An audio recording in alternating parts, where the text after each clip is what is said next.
Bonjour Jean-Claude. Bonjour. Ça va? Ça va bien. Jean-Claude Appert. Ce personnage-là est un peintre, mais pas un peintre ordinaire. Un peintre qui peint sur de l'isorel avec une matière peu connue. Et il va nous faire découvrir sa passion. Ce qui est curieux avec Jean-Claude, c'est que tout démarre par une promenade bucolique à la campagne. Puisque l'intérêt, le but, c'est de rechercher des terres, des argiles, de natures diverses et variées. Ah, cette argile, quand je la trouve, elle est brute. Hein. Il faut la laver à grande eau pour enlever déjà toutes les impuretés qu'il y a dedans, c'est-à-dire tout ce qui est cailloux, tout ce qui est branches d'arbres, tout ce qui est végétaux qui sont restés en suspension dedans, qui ont été pris par l'argile. Donc il faut laver dans des grands bacs. Et une fois qu'on a enlevé ces impuretés, comme pour la fleur de sel, ni plus ni moins, on mélange dans de l'eau et on ne prend que le dessus de l'eau, que le dessus, uniquement ça. C'est ce qu'on appelle la crème pour moi. Et on la fait décanter dans un bocal où après, le meilleur va descendre dans le fond, ce qui m'intéresse, l'argile, et l'eau, je vais la renlever. On va faire cette opération-là au moins sur 2-3 jours. Et vous voyez, comment ça se décanter, il y a déjà un demi-centimètre d'eau au-dessus. Et dans 2 heures, il y aura ça de matière et ça d'eau. C'est par sédimentation finalement que l'on va affiner le grain. Tout à fait. On va avoir moins d'impuretés, la granulométrie va diminuer et on va garder vraiment que le meilleur. Que la crème. Je me retourne vers, comment pourrait-on dire, l'argilothèque, oui. Où sont disposées toutes les terres donc, qui ont décanté, qui sont en phase de décantation. Et si j'attrape par exemple celle-ci. Bah là au-dessus nous avons l'eau, qui n'est pas colorée. Et si on va un peu plus loin, vous allez voir que voilà, le produit est superbe. Et donc là, il n'y a plus de grain. C'est doux. Ah bah, c'est presque un produit de beauté. Là, c'est une couleur très rare, celle-ci. C'est un violet. Et on l'a trouvé dans la région à 50 mètres de profondeur. Nous avons fait place nette. J'attrape le support sur lequel tu vas venir appliquer l'isorel. Voilà. La matière. On est sur de l'isorel? Oui, l'isorel rigide. Je ne peux plus trouver de 5 mm, donc je suis sur du 2 mm et demi, 3 mm à peu près. On a imprimé l'isorel, on l'a compressé, qui fait comme une trame, comme une toile. Qui amène une certaine granulométrie. Oui, et puis au support. On peut l'humidifier. J'insiste, on est sur de l'isorel rigide. Cette plaque d'isorel va être collée sur le support. Tout à fait. En bois, puis humidifiée. Par pulvérisation d'eau. Oui, pour que mon argile puisse tenir sur l'isorel, il faut amener de l'humide dans l'humide. Parce que bien sûr, vous avez compris que l'argile que nous avons vue il y a quelques instants va être appliquée par Jean-Claude sur cette plaque d'isorel. Voilà, et voilà. On la met comme ça, pour faire un fond. Il faut qu'elle va rentrer entièrement dedans.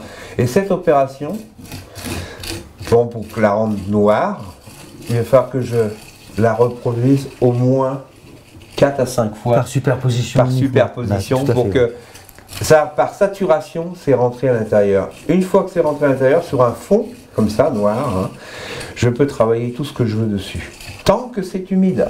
Je peux prendre un blanc, par exemple, ici, qui est humide aussi, prendre mon blanc et avec les doigts, le rentrer et m'amuser à dégrader mon blanc, mon noir en gris.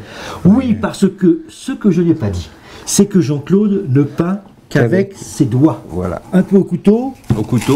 Et quelques cure-dents pour finir. Moi j'écris avec moi. Quelques heures plus tard, et avec beaucoup de talent, voici donc l'œuvre terminée. Nous sommes dans un sous-bois, sous les arbres, c'est le titre de la peinture. Peinture, je devrais plutôt dire tableau, puisque la peinture qui utilise aussi des terres, mais plutôt des oxydes. Tout à fait. C'est ce qui fait la différence. Là, on est vraiment sur des argiles. Jean-Claude, maintenant que nous avons vu la technique, eh bien, nous allons nous diriger vers ta galerie pour découvrir l'ensemble de tes œuvres.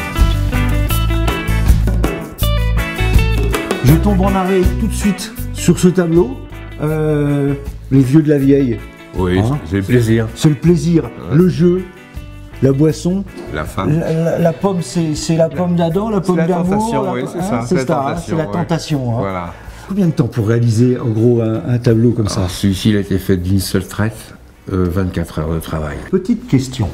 Oui. Lorsque je passe la main sur ce tableau, j'ai une certaine rugosité. Oui. Et quand je regarde, j'ai presque un effet de relief. Ici à côté, j'observe une sorte de transparence. Si je passe la main sur le tableau, eh bien je n'ai plus du tout cet aspect granuleux que j'ai à côté. Tout à fait. C'est uniquement poncé avec du papier de verre et redessiné par-dessus. Poncé plusieurs reprises? Une fois seulement. Une fois. Une fois seulement. D'accord. Mais l'effet est super parce que vraiment, ça donne vraiment l'impression qu'on est en effet de transparence. Oui, tout à fait. Ça donne la preuve que la matière rentre à l'intérieur du support et ne peut plus s'enlever. C'est un véritable artiste.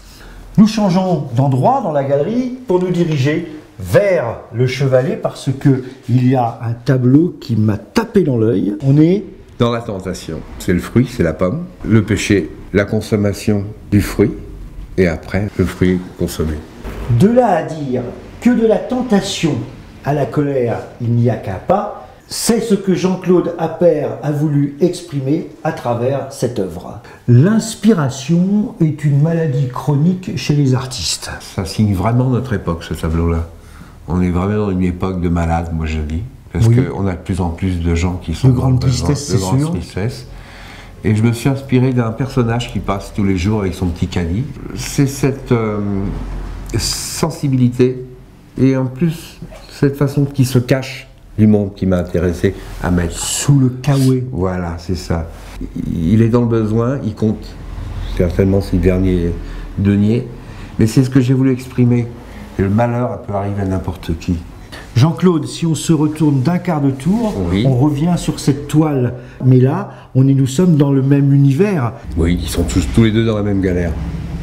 Jean-Claude, merci de cet accueil chaleureux. Je rappelle l'adresse, nous sommes 6 rue Xavier Boutet, à Vibré.